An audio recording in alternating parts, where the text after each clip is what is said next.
This is the Brew World Order Podcast. Welcome to the Brew World Order Podcast. My name is Mike Curtin. If you haven't subscribed yet, come on, man. This is episode number 32, and in this episode, I sit down with Patrick Crawford, co-owner of Denver Beer Company in Denver, Colorado.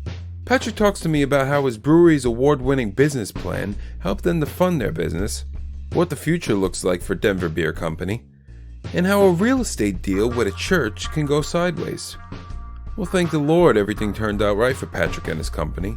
And to all the listeners at home, you can count your blessing, because it's time for another episode of the podcast. I hope you enjoy. Hey guys, I'm Mike Curtin. This is the Brew World Order Podcast, and today I'm with Patrick Crawford, co-owner of Denver Beer Company in Denver, Colorado. Charlie and Patrick both first met while attending Colgate University in New York State. After graduating, they both went completely different routes, but continued to keep in touch.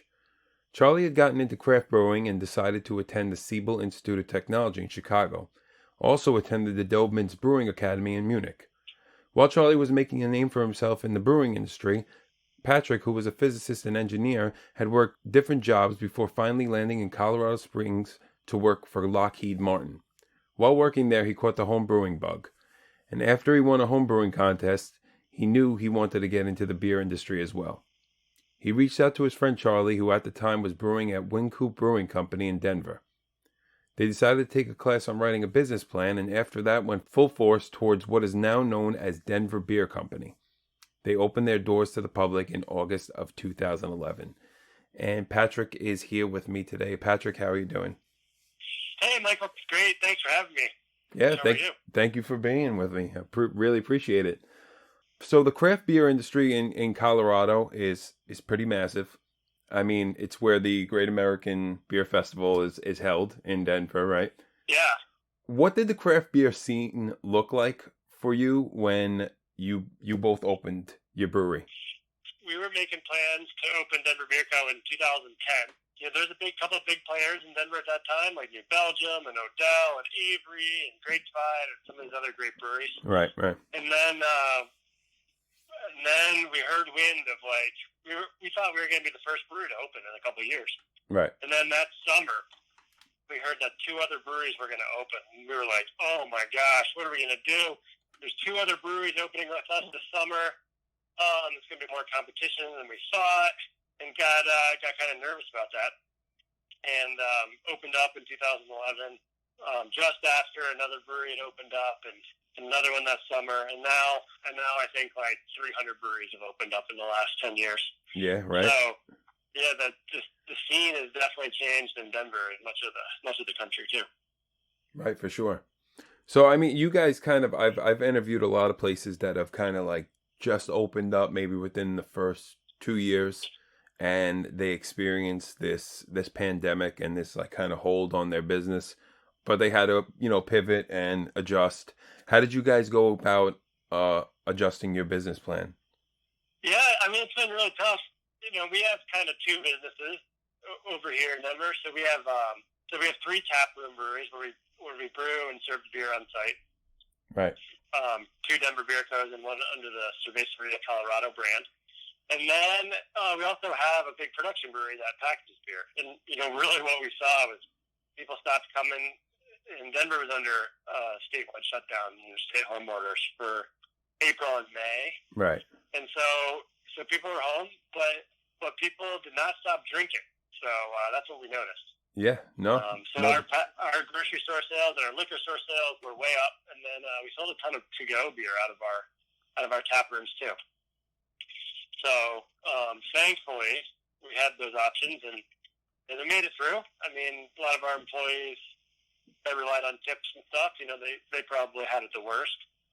Of course. We tried to keep everyone employed as much as possible, filling crowlers and to-go and stuff, but, we were only able to do so much. But yeah, it was challenging, and, oh, man, we'll see what happens this winter. It looks like we're on the verge of another one, so. Yeah, right.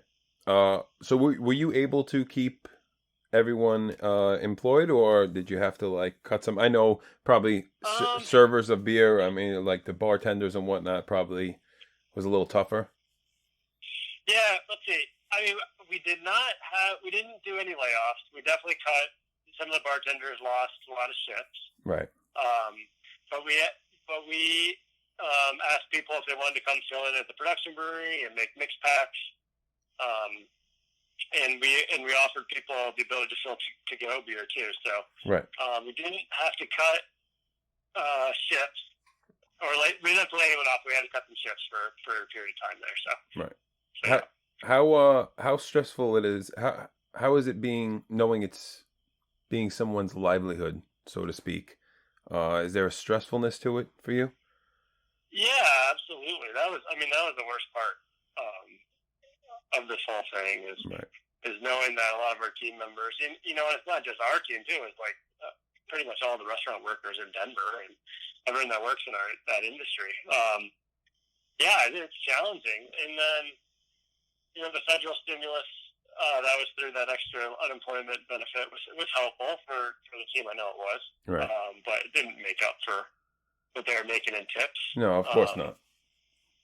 So yeah, it's kind of funny. Like the government asked us to shut down, but puts the financial burden on us as well. So it's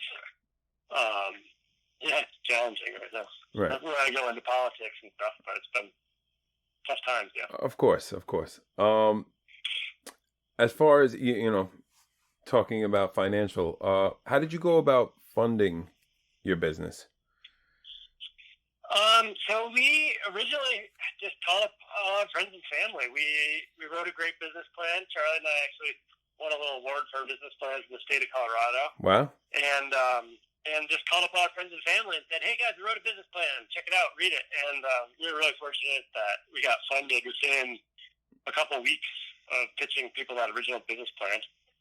So we raised $420,000, I think, from family and friends. Wow. To get open originally, and then we were fortunate enough to be able to pay them back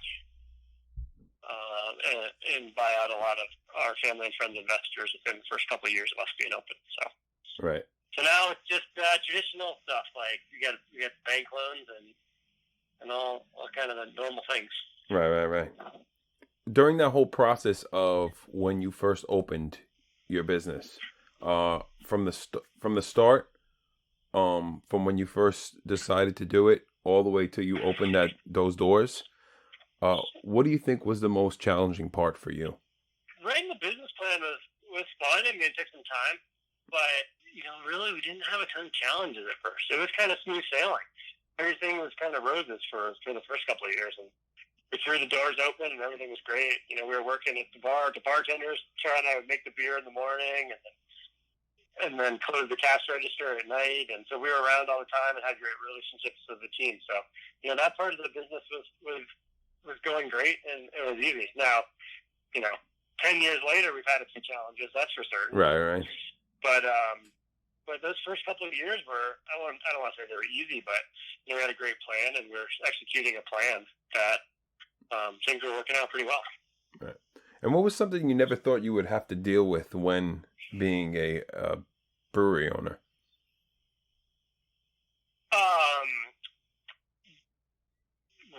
Jimmy Toscano.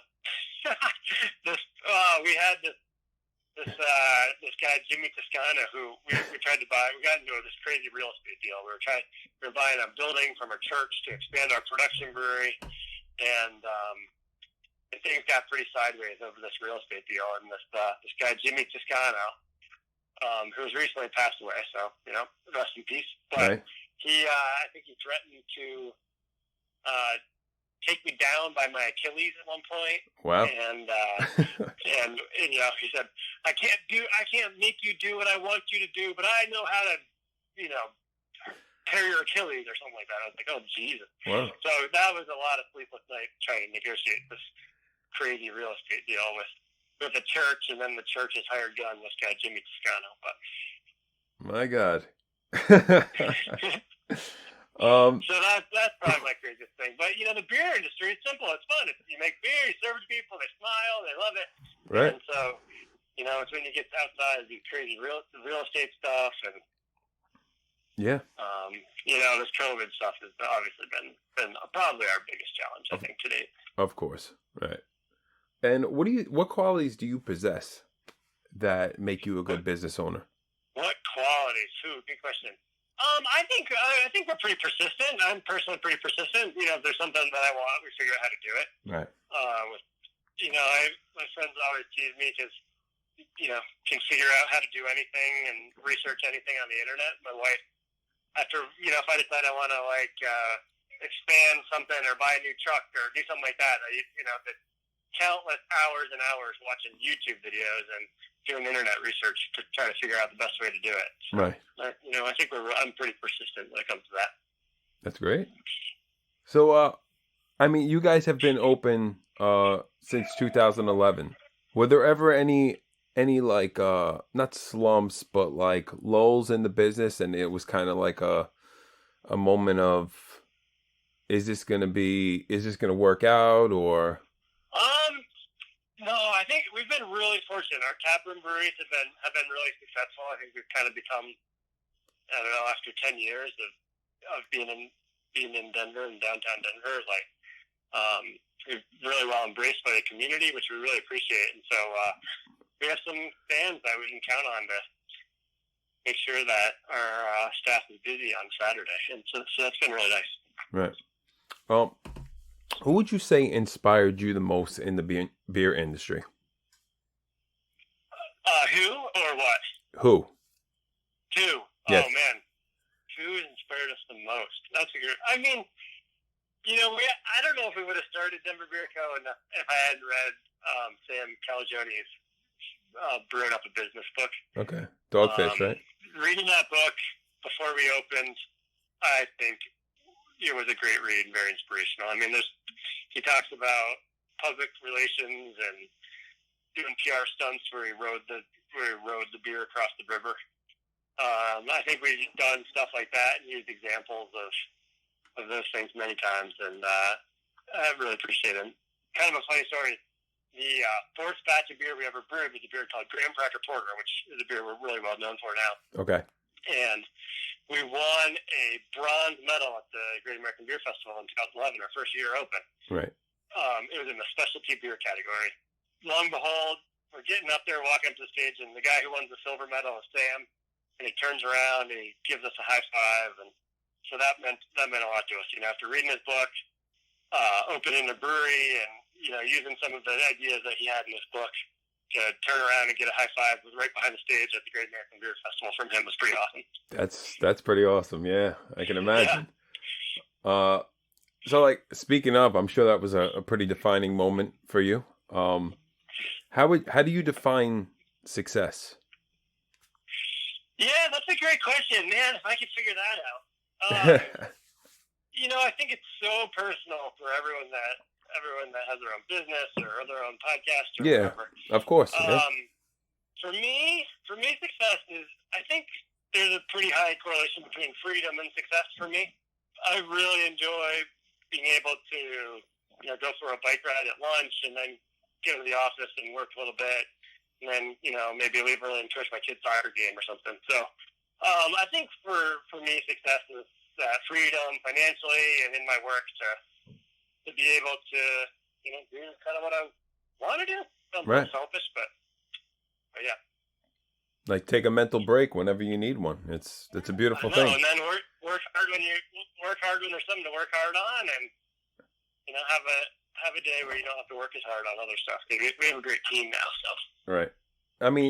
I know the whole beer industry as a whole. It's almost like a brotherhood. It's very friendly. Is there a way you go about staying ahead of competition, though? Yeah, that's a good question. I think with beer, the beer flavors and beer styles are changing so much. There's a little bit of a race to see who can come out with the coolest new flavor that'll taste great and stuff. We always focus on making the best tasting beer possible. Right. So, we're not ever trying to make the cheapest beer or anything like that. So I think we're just trying to keep it simple and keep our beer tasting great. Keep making styles of beer that people like to drink, juicy IPAs, and we have a beer called Princess Yum Yum, which is a raspberry kolsch that's really popular. So, so I was wondering. You've been like I say, you've been around for a while. What do you think has been the biggest change for you in this industry in, let's say, the last 5-6 years? Just the amount of other breweries there are, and trying to get the share of mind. It's not the share of mind of the customers exactly. I think it's the share of mind of the beer buyers at liquor stores. That's the most challenging part. Or everyone wants to try what's new and stuff, and so the on-premise retailers like bars and restaurants in town are always changing their tap handles and rotating tap handles and stuff like that. So, right, yeah. Just the amount of time to spend building those relationships so that beer buyers keep buying your beer is I guess something that has changed a lot since we opened. Gotcha. So, yeah. So this question I love the most. I love hearing the answer, and then because it's always different. Sometimes it's exactly the same, which is surprising. But what was your gateway beer into the craft beer world? My personal gateway beer? Yes. I think it must probably be Laughing Lab from Bristol Brewery in Colorado Springs. That's a beer that I drank and really enjoyed. And then when my friend homebrewed with me for the first time, that's the first beer I tried to make. Right. It was a knockoff or a clone of that Bristol beer. And how did that come out? Pretty similar, or? Yeah, it was good. I don't know if it was similar. I don't think it was that similar. Because I didn't use the right yeast. I remember I went to the homebrew shop and bought all the ingredients for the beer, and then the homebrew guy was like, "Well, you got to buy this yeast. That's what makes this beer special." I'm like, "Yeah, but my friend's giving me this other yeast for free." Right. And I didn't want to spend like the extra $8 to buy the Scottish ale yeast or something that they used. So I used the American ale yeast, but it came out great. It was malty, kind of an amber malty ale, so it was enjoyable. Right. But not exactly the same, but heck, it was my first beer that I made. And it was drinkable, and I drank every drop of it and forced all my friends to drink it too, and we had a great time. Yeah, I think one of the first clones I ever did was actually Brown Ale by Dogfish Head. Oh, yeah, there you go. Yeah. And it actually... What year was that? What year was that? Oh my God. I don't even know, to be honest with you. It was so long ago. It was like one of the first ones I've ever done. And I was surprised when I tasted it. I'm like, oh my God. Like, this tastes just like, this is incredible. Like, we can make beer. Awesome. We could do this all the time. So you're opening up a new tap room soon, correct? Yeah, it's under construction right now. Construction will be done in December. But I don't think opening a business during COVID in January or February is a good idea. So we'll probably wait till March to open the doors. Right. Well, hopefully everything kind of dies down and we can go back to normal very soon. But it's starting to seem unlikely. But yeah, at least our new spot has a big outdoor patio and right. Yeah, I saw that online. We'll get it outside at least. Looks like it's coming along nicely. It looks beautiful. Yeah, it should be sweet. Yeah. So besides that, what does the future look like for Denver Beer, for your company? Yeah, that's a good question. Maybe if I could answer that success question, that might help me answer this question. Right. I don't know. Still trying to figure that out. No, I think we want to just keep growing Denver Beer Co. at a nice steady rate. We've been really pushing to grow like 10 to 20% every year since we've been opened, and I think that's a really healthy spot for us. We don't want to bring on a big equity investor that becomes a boss or makes us make decisions that we don't think is best for the business. Right. We want to chug along at a steady rate, become a strong regional brewery. Right now, we just sell our beer in Colorado and Wyoming. So, think about entering a couple more states around here in the West. Right. Back to your kind of first question about Colorado is kind of funny because, if we were smart, we never would open a brewery in Colorado. There's just not very many people around here. Denver's great. Right. But there's not many people that live in Utah, Wyoming, Kansas, New Mexico. They're all tiny little states, so hard to expand. The East Coast just seems really far away for us. Yeah. I mean, I've yet to try that, but I plan on making a trip out to Denver very soon. I was there not too long ago, and I stopped by Great Divide because that's one of my favorites. I was there in September of last year, and Yeah. before this whole thing happened, and I swung by there and on the way to Colorado Springs. But yeah, I mean, it's beautiful over there. But like, Yeah, we got a great state, no question about it. yeah, it's really gorgeous. Next time you got to stop by and say hi to us. Absolutely will do. I mean, I plan on stopping by many because there are many. Yeah, there's no shortage of breweries out here. No, definitely not. So if somebody, speaking of that, if somebody was actually coming to you and asking you advice for opening a brewery, what advice would you give them? Oh man, just to go for it. I think there's lots of room for neighborhood taproom breweries around, your city, your town, whatever you're in. I'd encourage people to go for it. I think you can build a really great business. It doesn't have to be.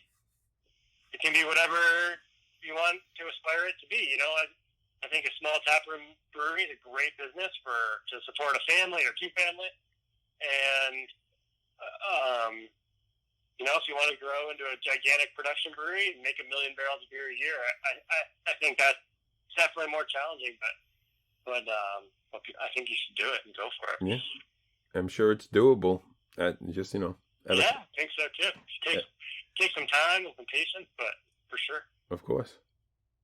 And I mean, I wanted to ask you before when you say what's next for the future. It's you and Charlie had said that you wanted to just keep it like YouTube, right? Like no board or anything like that. You want to keep it kind of like just small, right? Yeah.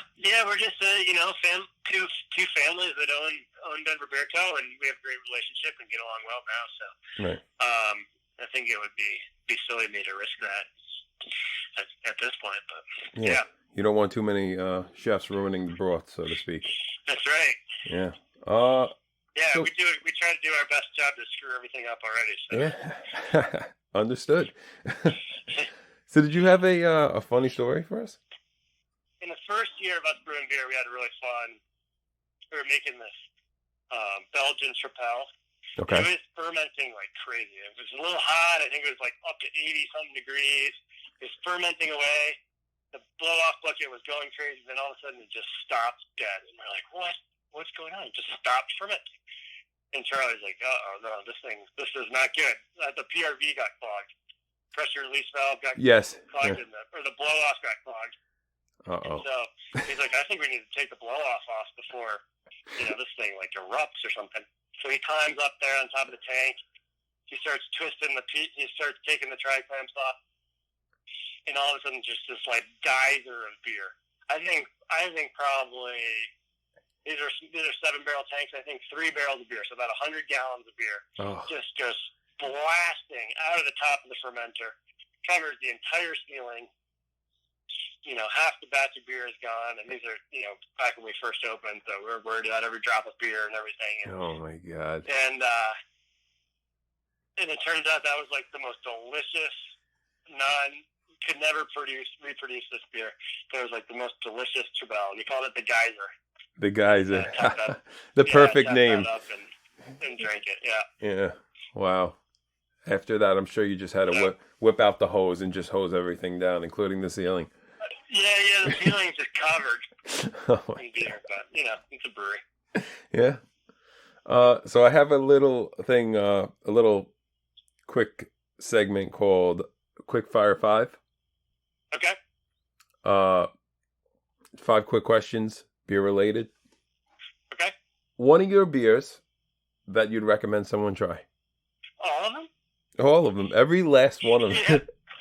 Is there any specific one? If somebody came in the brewery right now and said, what beer should I try? Which one would you tell them to try? Oh, man. On a beautiful fall day, sitting outside on the patio, I would probably choose our peanut butter Graham Cracker Porter right now. Yeah, I saw that one online. That looks absolutely delicious. Favorite brewery other than your own? Probably Odell. What was it? I'm sorry? Odell. Odell. Okay. Yeah. Favorite style of beer? IPA. Okay. Yeah. Barrel aged, imperial, or both? Barrel aged. Barrel aged.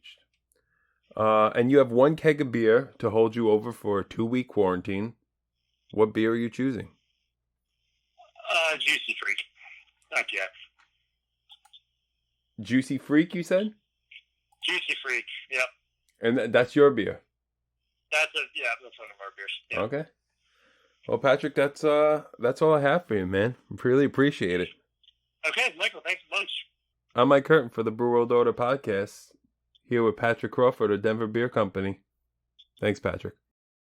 Hey guys, thank you so much for listening to my interview with Patrick Crawford of Denver Beer Company in Denver, Colorado. Whether you're passing through, you live in the area, or just visiting a friend nearby, you should definitely check them out. Also, give them a follow on social media so you can see what they're up to next.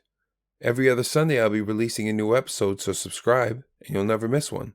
Be sure to check out our social media accounts for updates on the podcast. I'm Mike Curtin for the Brew World Order podcast. You stay safe out there.